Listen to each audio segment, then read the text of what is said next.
Good morning, Minnesota DFLers, and welcome to the DFL Daily. Richard Carlbaum here, chair of the Minnesota Democratic Farmer Labor Party. Great to be with you each and every morning, Monday through Friday at 10:45, so that you have the message, the action, and the tool to be empowered.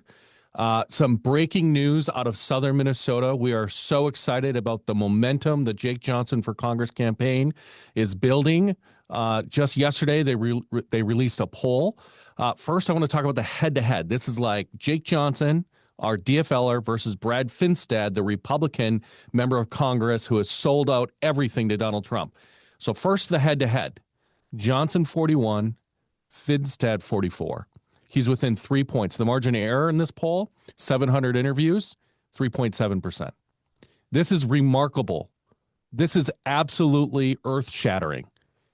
A safe Republican seat in Congress that Republicans have been taking for granted, voters are saying you need to pay attention. The second thing I want to say is they asked the question, do you think Congressman Brad Finstad deserves to be reelected? He got only an abysmal 35% to say yes. 35% thinks that Brad Finstad should be reelected. I'm not even sure that's all the Republicans in southern Minnesota. That's pretty bad.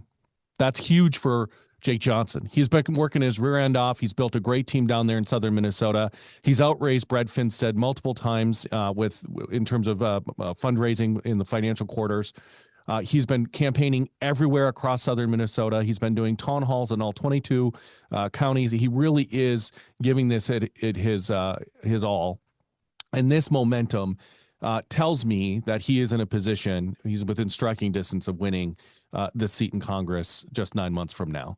So here's the truth. Brad Finstad turned his humanity to Donald Trump. He abandoned southern Minnesotans in order to support Trump's tariffs and the deadly ICE surge.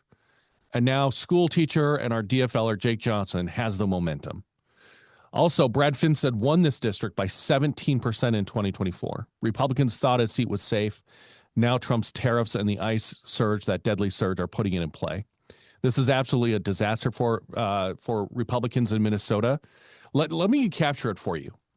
The Minnesota Republican Party has $142,000 cash on hand. How in the world are they going to save Brad Finstad with $142,000? I think Jake Johnson has like 5 times that in his bank account that he's worked really hard to raise.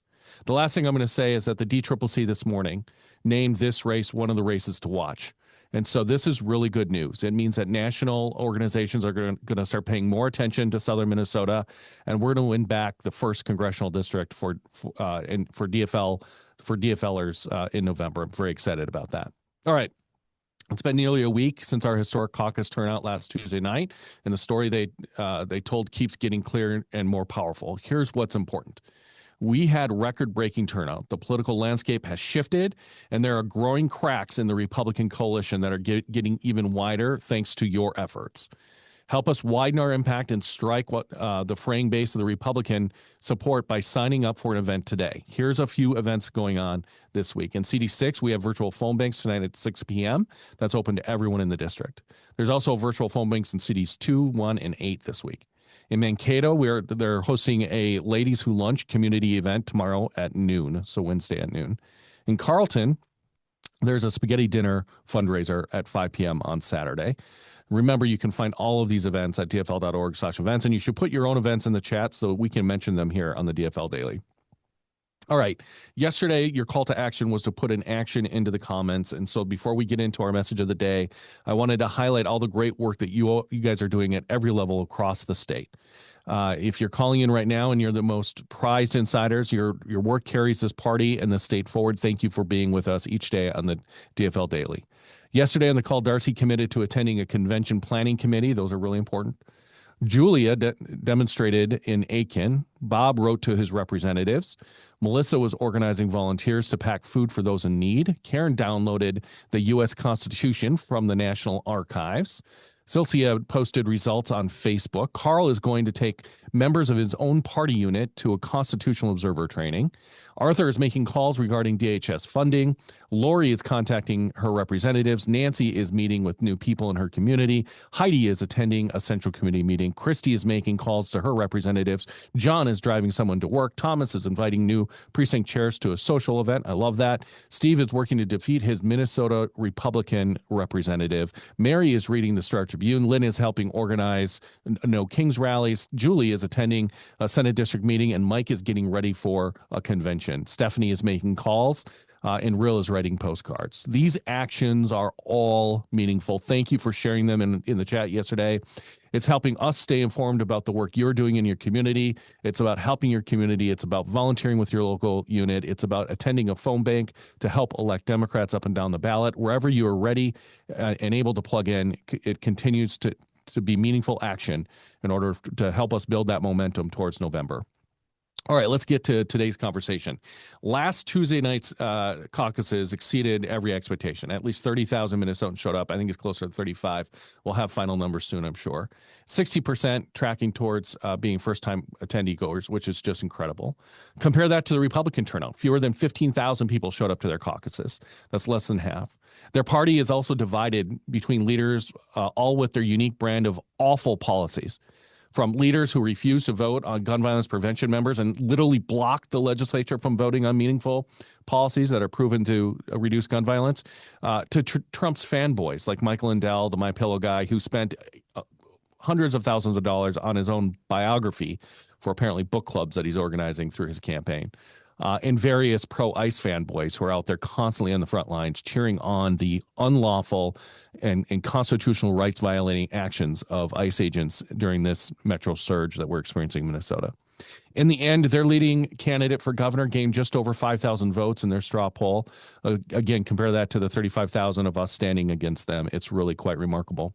Despite the ongoing immigration enforcement surge across the state, Minnesotans refuse to be silenced or scared away from participating in democracy. This wasn't just about numbers. It is about defiance in the face of intimidation. Every person who walked through those doors on Tuesday last week sent a message. We will not be intimidated. We're seeing just how badly Trump's attacks on Minnesota are backfiring. His approval rating is tanking. A new KSTP Survey USA poll shows Trump's approval in Minnesota hit an all-time low at 39%, with 59% disapproving. That's his worst performance yet in our state.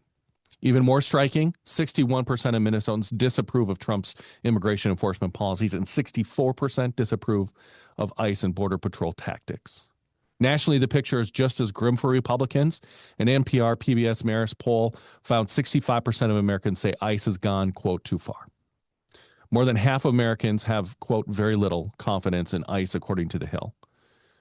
These moving numbers away from Donald Trump and Republicans, both in-state and nationally, are a direct result of us standing up for our neighbors, of us taking out our phones and documenting ICE's actions, their unlawful and constitutional rights violating action, and making our voices heard at protests. Without this spotlight, the nation wouldn't have moved against ICE. They wouldn't see with their own two eyes what is so clearly wrong. Remember, the Republican plan was to intimidate us and scare states into complying with Republicans under the threat of invasion. Instead, we stood up and the nation stood with us against this authoritarian regime. This isn't just Democrats. Independents have turned sharply against Trump's approach. The retribution campaign that was supposed to punish Minnesota is instead destroying Republican chances statewide and nationwide and in the first congressional district of this state. And it's not just voters who are rejecting Trump's tactics. Members of his own party are breaking with him. We all saw Republican gubernatorial candidate Chris Madel drop out of the race, saying he, quote, cannot support the National Republicans' stated retribution on the citizens of our state. Madel was a top-tier candidate who they all desperately wanted to run. He'd been finishing in the top 3 in GOP straw polls. He called Operation Metro Surge an unmitigated disaster and said it has expanded far beyond its stated focus on true public safety threats. And he's not alone. Trump received calls from Republican lawmakers urging him to recalibrate immigration enforcement in Minneapolis after Alec Preddy's killing, according to MS Now. Republican Senators Bill Cassidy, Pete Ricketts, and David McCormick have all called for full investigations. According to an analysis from Brookings, declining support for ICE and Trump's immigration policies could put Republican control of the Senate at risk. Minnesota's Senate race is now rated likely Democratic, in part because of these controversies.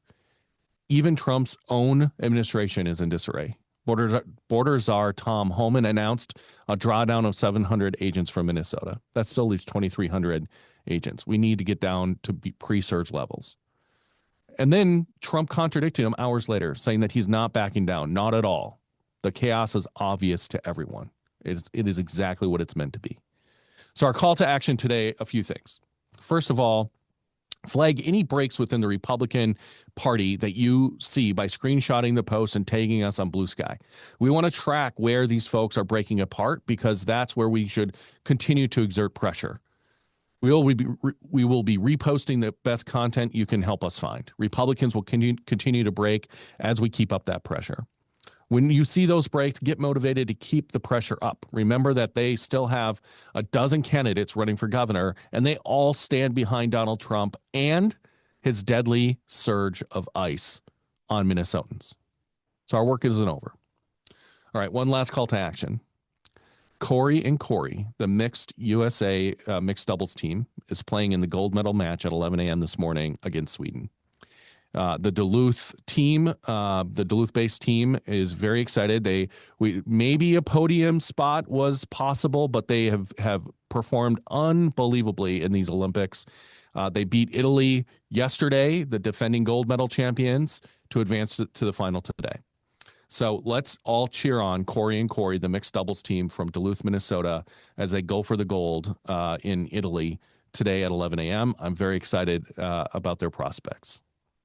All right, folks, 266 days until the November 3rd, 2026 midterm elections. 226 days to work together, to continue putting the pressure on, and to celebrate the momentum that we have in this moment heading towards November. Let's go win this thing. Thanks, everybody. We'll see you tomorrow.